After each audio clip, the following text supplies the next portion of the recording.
Radhika Kaur with the session number 13 of your chapter Improvement in Food Resources, and in this session we are here going to discuss about the question answers of a session set 1, that is here we will discuss the question answers of our in-text exercise. Clear? So let's start with the question number 1. What are the desirable agronomic characteristics for crop improvement? Crop improvement के लिए क्या ऐसे agronomic characteristics हैं जो desired की जा सकते हैं, हम डिजायरेबल समझ सकते हैं. First is that the crop with desired agronomic character will help in higher production of the crop. जो क्रॉप डिजायर्ड एग्रोनॉमिक कैरेक्टर्स के साथ अवेलेबल होगी वो क्या करेगी, that will help in higher production of crops. वो क्रॉप्स के higher production में हेल्प करेगी. These traits are different for different crops. और ये जो traits हैं वो different crops के लिए different रहते हैं. Is that clear? That the crop with desired agronomic character will help in higher production of the crops, and these traits are different for different crops. That is, fodder crops should be tall and branch. Simple. जो भी different crops होती हैं उनमें different agronomic characters होते हैं. जैसे जो fodder crops होती हैं वो टॉल होती हैं और ब्रांच्ड होती हैं, जबकि जो लेग्यूम्स होते हैं must have profuse branching and good foliage. जो लेग्यूम्स होते हैं उनमें प्रोफ्यूज ब्रांचिंग होती है और गुड फॉलिएज होते हैं. Clear? Cereals crop should be dwarf so that they can withstand lodging effect of strong winds.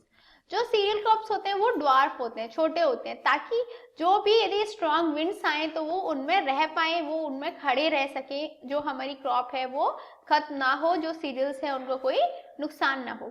So that was all about agronomic characteristics.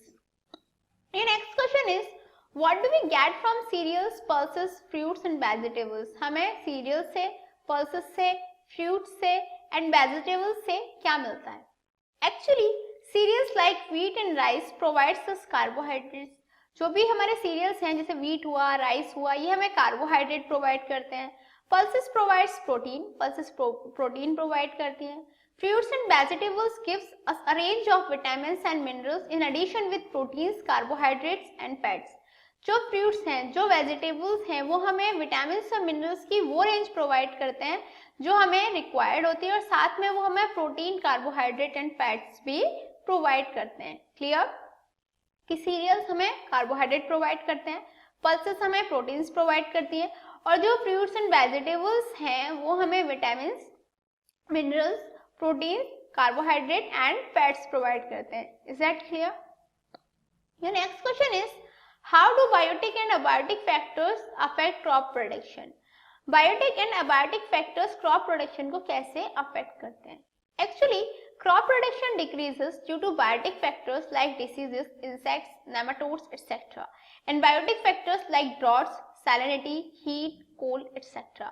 जो भी हमारा क्रॉप प्रोडक्शन है वो बायोटिक फैक्टर्स जैसे हमारे डिसीज हुए, इंसेक्ट हुए, नेमाटोड्स हुए, और जो हमारे अबायोटिक फैक्टर्स होते हैं जैसे भी हमारे ड्रॉट है, सैलिनिटी है, हीट है, कोल्ड है, इन सब से अफेक्ट होते हैं. ये सारी चीजें हमारे क्रॉप प्रोडक्शन को अफेक्ट कर सकती हैं, उसकी प्रोडक्शन के टाइम पे भी अफेक्ट कर सकती हैं और उसकी प्रोटेक्शन के टाइम पे भी अफेक्ट कर सकती हैं. Clear? Your next question is what factors may be responsible for the losses of grains during storage. Storage के टाइम पे यदि जो ग्रेन्स हैं उनका लॉस हो रहा है तो ऐसे कौन से फैक्टर्स हैं जो उसके लिए रिस्पॉन्सिबल रहते हैं? पहले बायोटिक फैक्टर्स और अबायोटिक फैक्टर्स दोनों ही इसके लिए रिस्पॉन्सिबल रहते हैं. बायोटिक फैक्टर्स कैसे रहते हैं? जितने भी insects, rodents, fungi, mites, bacteria होते हैं ये यदि ग्रेन्स में आ जाए तो ग्रेन्स को स्पॉइल कर देते हैं.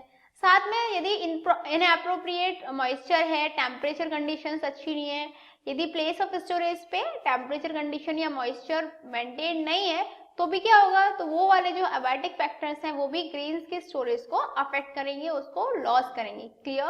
The biotic factors like insects, rodents, fungi, mites and bacteria and abiotic factors like inappropriate moisture and temperature condition in places of storage affects the losses of grains during the storage.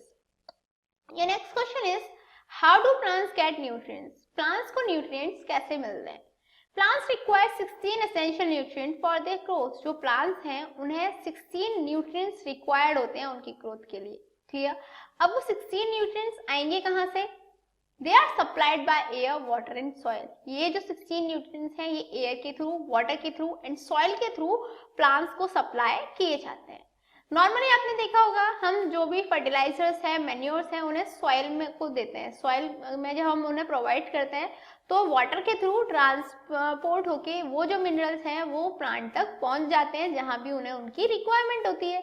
Same air के through भी क्या होता है, जितने भी हमारे essential nutrients हैं वो प्लांट्स को पहुंचा दिए जाते हैं। तो simply plants require 16 essential nutrients for their growth and they are supplied by air, water and the soil. Your next question is, what are macronutrients and why are they called macronutrients? Macronutrients क्या होते हैं और उन्हें हम macronutrients कहते क्यों हैं? Macronutrients are essential nutrients required in high amount for growth, functioning and survival of plants. जो macronutrients होते हैं वो essential nutrients होते हैं जो हमें high amount में required होते हैं. Clear? They are required in high amount for growth, functioning and survival of plants. वो plants के लिए की ग्रोथ में, फंक्शनिंग में और उनके सर्वाइवल में रिक्वायर्ड होते हैं. Is that clear? That macronutrients are essential nutrients required in high amount for growth, function and survival of plants.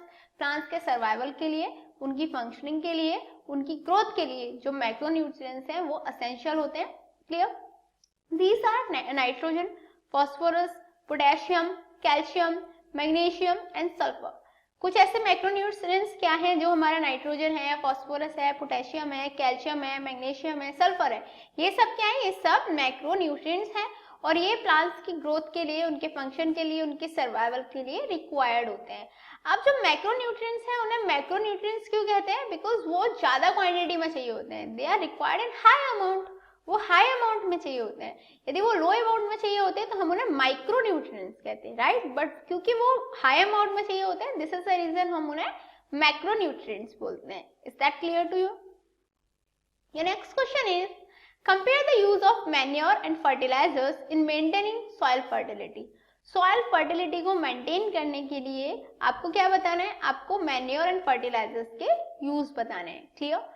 First, manure is semi decomposed organic matter. जो मैन्योर है वो एक सेमी डिकम्पोज्ड ऑर्गेनिक मैटर है. Clear? Along with that, fertilizers is a chemical substance. जबकि जो fertiliser है वो एक केमिकल सब्सटेंस है. इसी के बेसिस पे हम मैन्योर और फर्टिलाइजर्स के काफी सारे कंपैरिजन लिख सकते हैं. Like that. अभी कुछ मैं आपको बताती हूँ, कुछ आपको खुद करने होंगे. Is that clear? फर्स्ट ये हो गया, जो मैन्योर है वो सेमी डिकम्पोज्ड ऑर्गेनिक मैटर हो गया, जबकि जो फर्टिलाइजर है वो केमिकल सब्सटेंस हो गया. जो मैन्योर है वो ऑर्गेनिक सब्सटेंस है जो प्लांट्स को हार्म नहीं करेगा, जबकि जो फर्टिलाइजर्स है वो प्लांट्स को हार्म भी कर सकता है एक्सेस अमाउंट में. जो मैन्योर है उसमें वो चीप रहता है, उसको इतना इतना हमें मनी ही नहीं करना पड़ता. जो भी हमारे एनिमल डिके होते हैं, जो प्लांट्स डिके होते हैं, एनिमल वेस्ट होते हैं, काउ डंग वगैरह होते हैं, हम उनसे उसका उसको मैन्युफैक्चर कर लेते हैं. जबकि जो फर्टिलाइजर्स हैं वो इंडस्ट्रीज में मैन्युफैक्चर होते हैं. ऑब्वियसली हमें मार्केट से बाय करने पड़ते हैं, उसके लिए हमें एक अप्रोप्रिएट मनी की रिक्वायरमेंट होती है. जो मैन्योर्स हैं वो क्या है? वो सिंपली वो सब्सटेंस हैं जिनको प्लांट्स में अप्लाई करने के बाद वो ह्यूमंस को हार्म नहीं करते. जबकि फर्टिलाइजर्स को यदि हमने प्लांट्स में एक्सेस अमाउंट में डाला तो वो ह्यूमंस को हार्म करते हैं. मैन्योर की वजह से कभी भी वाटर पॉल्यूशन नहीं हो सकता, जबकि जो फर्टिलाइजर्स हैं उनकी वजह से वाटर पॉल्यूशन भी होता है. क्लियर? तो ये कुछ ऐसे से छोटे छोटे पॉइंट्स हैं जिनके थ्रू आप समझ सकते हो मैन्योर और फर्टिलाइजर्स में क्या क्या डिफरेंसेस हैं. मैन्योर की वजह से जो सॉइल फर्टिलिटी है वो इंक्रीज हो जाती है, जबकि जो फर्टिलाइजर्स है इंक्रीज तो उससे भी होती है, बट एक समय बाद क्या होता है, जो फर्टिलिटी है वो बिल्कुल लॉस हो जाती है. So this was the comparison of manure and fertilization in maintaining the soil fertility. Now you can find out more comparison to differentiate them. Is that clear to you? Your next question is, which of the following condition will give the most benefits and why? आपको यहाँ पे 3 condition given है, इनमें से कौन सी ऐसी condition है जो ज्यादा बेनिफिट प्रोवाइड करेगी? फर्स्ट कंडीशन है, farmer use high quality seeds, do not adapt irrigation और फर्टिलाइजर्स. जो फार्मर है वो क्या करे? हाई क्वालिटी सीड्स का यूज करे और कोई भी बेस्ट मेथड इरिगेशन का, मतलब इरिगेशन ना करे, ना ही फर्टिलाइजर यूज करे. यदि ऐसा हुआ तो क्या होगा? हाई क्वालिटी सीड्स तो ले लिया, जब हम सीड्स को प्रॉपर वाटर नहीं देंगे, प्रॉपर फर्टिलाइजर्स नहीं देंगे तो वो प्रॉपर फंक्शन नहीं करेंगे, वो ग्रो नहीं हो पाएंगे. तो ऑब्वियसली ये मेथड हमारा बेनिफिट मेथड नहीं है. सेकेंड है, farmer use ordinary seed, adept irrigation and use fertilizer. ये भी बिल्कुल सही नहीं है, क्योंकि चलो ऑर्डिनरी सीड्स यूज करे उसने, दैट इज जो सीड्स है उनकी क्वालिटी बेटर नहीं है। जब क्वालिटी बेटर नहीं है तो ऑब्वियसली हमें ज्यादा बेनिफिट नहीं मिलेगा, बेशक हमने इरिगेशन और फर्टिलाइजर्स का यूज किया है। थर्ड है farmer use quality seeds, adopt irrigation and use fertilizer and use crop protection measure। जो फार्मर है उसने क्वालिटी सीड्स भी यूज करे, इरिगेशन भी अडेप्ट किया, फर्टिलाइजर्स भी यूज करे और साथ ही साथ में उसने क्रॉप प्रोटेक्शन मेजर्स भी लिए। तो ऑब्वियसली कौन सा बेनिफिट मेथड रहेगा? जो मेथड थर्ड है, दैट इज फार्मर को क्वालिटी सीड यूज करना चाहिए, इरिगेशन अडेप्ट करना चाहिए, फर्टिलाइजर्स यूज करने चाहिए और क्रॉप प्रोटेक्शन मेजर्स भी यूज करने चाहिए। Your next question is, why should preventive measures and biological control method be preferred for protecting crops? Crops को प्रोटेक्ट करने के लिए प्रिवेंटिव मेजर्स को क्यों प्रेफर किया जाता है, बायोलॉजिकल कंट्रोल को क्यों प्रेफर किया जाता है? एक्चुअली सबसे फर्स्ट रीजन ये है बिकॉज दे आर सिंपल। जो प्रिवेंटिव मेजर्स होते हैं, बायोलॉजिकल कंट्रोल मेथड्स होते हैं, बहुत ही सिंपल रहते हैं। Second, they involve less money investment. In methods में मनी इन्वेस्टमेंट की ज्यादा रिक्वायरमेंट नहीं होती, लेस मनी इन्वेस्टमेंट चाहिए होता है।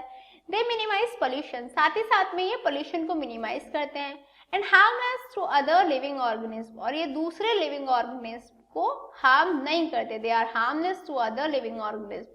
This is the reason preventive measures and biological control methods be preferred over the, for the protecting crops. Is that clear to you? Your next question is, which method is commonly used for improving cattle breeds and why? Cattle breeds को increase करने के लिए, improve करने के लिए commonly कौन सा method हम use करते हैं? First है crop breeding। जो crop breeding method है हम उसे use करते हैं among two cattle having the desired quantities is done। Cross breeding किन कैटल्स के बीच में होता है? उन कैटल्स के बीच में जिनमें they have the desired quality, among the two kettles having the desired quality. दो कैटल्स के बीच में क्रॉस ब्रीडिंग कराते हैं जिनकी एक डिजायर्ड क्वालिटी होती है। Second, it is most commonly used method for improving cattle breeds. ये जो हमारा क्रॉस ब्रीडिंग मेथड है, हमें ये मेथड हम अप्लाई करते हैं और ये जो मेथड है ये सबसे ज्यादा यूज होने वाला मेथड है for improving kettles breed. Your next question is, discuss the implication of the following statement. It is interesting to note that the poultry in India's most efficient converter of low fiber foodstuff into high nutritional animal protein food. ये interesting है ये note करना कि India में जो poultry जो most efficient converter है लो fibre food का, वो high nutritious animal protein food है। You have to answer that. And the thing is that the feed consumed by poultry was is very cheap and fibrous, formulated by agriculture byproducts।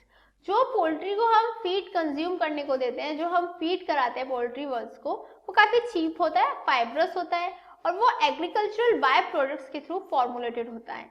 In this way the products which are not used and are unfit for birds consumed by poultry birds. इस way में क्या होता है, वो products जो unfit रहते हैं poultry words के लिए वो भी पोल्ट्री वर्ड्स कंज्यूम कर लेते हैं। And in returns we get किचन मीट एंड एग। और उनके जो अनप्रोटेक्टेड चीजें हैं, जो प्रोडक्ट्स उनके यूज के नहीं है, वो यदि उन्हें कंज्यूम कर रहे हैं और उसके साथ में हमें क्या मिल रहा है, हमें किचन मिल रहा है, मीट मिल रहा है, एग मिल रहा है, जो हाई प्रोटीन रिसोर्सेज हैं, तो क्या हुआ, ऑब्वियसली जो लो फाइबर फूड सबसे उनका high nutritional animal food protein में कन्वर्जन पॉसिबल हो रहा है। Is that clear? Next question is, what are the differences between broilers and layers in their management? Broilers और लेयर्स के मैनेजमेंट में क्या डिफरेंस रहता है? Actually a broiler is a poultry bird specially kept for obtaining meat. जो broiler हैं वो poultry words हैं जिनको स्पेशली मीट ऑब्टेन करने के लिए ही रखा जाता है। While layer is a poultry word that will give eggs, जबकि लेयर वो पोल्ट्री वर्ड्स है जो एग्स देते हैं। क्लियर? ब्रॉयलर्स वो पोल्ट्री वर्ड्स होते हैं जिनको उनकी मीट खाने के लिए, उनकी मीट को रखने के लिए रखा जाता है, जबकि जो लेयर्स हैं उनके एग्स के लिए उन्हें पाला जाता है। There is a difference in their housing, nutrition, environmental requirement. और इसीलिए क्योंकि एक को हम मीट के लिए रखते हैं, एक को हम एग्स के लिए रखते हैं, दिस इज द रीजन उनकी जो हाउसिंग है, उनकी न्यूट्रिशन है, उनकी एनवायरमेंटल रिक्वायरमेंट्स हैं, उनमें भी काफी सारे चेंजेस होते हैं। Your next question is, what are desirable characteristics of bee varieties suitable for honey production? Honey production के लिए जो बी वेराइटीज हैं उनकी क्या डिजायरेबल कैरेक्टरिस्टिक्स होने चाहिए? First, the bee should have good honey collection capacity. जो बी है उसमें हनी कलेक्शन कैपेसिटी बढ़िया होनी चाहिए। Should be able to stay in a beehive for long period, और जो बी है वो जो beehives है उनमें लॉन्ग पीरियड्स के लिए स्टे कर सकें, ऐसी उनकी कैपेबिलिटी होनी चाहिए. The next question is, what is pasturage and how is it related to honey production? Pasturage क्या होता है और ये honey production से कैसे related होता है? Actually, pasturage includes the plants and trees found around an apiary from which nectar and pollen is collected by bees to form honey. जो पैस्चुरेज है ये उन प्लांट्स और ट्रीज को कहते हैं हम. एक्चुअली पैस्चुरेज में वो प्लांट्स और ट्रीज को रखते हैं जो एपियरी के आसपास रहते हैं, जहाँ से जो बीज हैं वो अपना पॉलन और नेक्टर को कलेक्ट करती है. हनी फॉर्मेशन के लिए वो पॉलन एंड नेक्टर को कलेक्ट करती हैं. जिन ट्रीज से वो pollen and we can say nectar को कलेक्ट करती हैं, वो जो ट्रीज और प्लांट्स हैं वो पैस्चुरेज में आते हैं. Clear? Quality of honey depends upon the pasturage. जो हनी है उसकी क्वालिटी क्या होगी ये पैस्चुरेज पे ही डिपेंड करता है. Along with that kind of flowers will determine the taste of honey. और जो पैस्चुरेज में देयर जो प्लांट्स और ट्रीज पैस्चुरेज में इंक्लूडेड हैं उनमें जो काइंड्स ऑफ फ्लावर्स अवेलेबल हैं वही क्या बताते हैं, they determine the taste of honey. वो हनी का टेस्ट डिटरमाइन करते हैं. This is the reason the pasturage is related to the honey production. So what did we learn today? आज हमने क्या स्टडी किया? आज हमने जो क्वेश्चन आंसर्स थे इन टेक्स्ट के इस चैप्टर के उनको स्टडी करा. In next session, we will be going to discuss about the question answers of our exercise. Till then, good luck.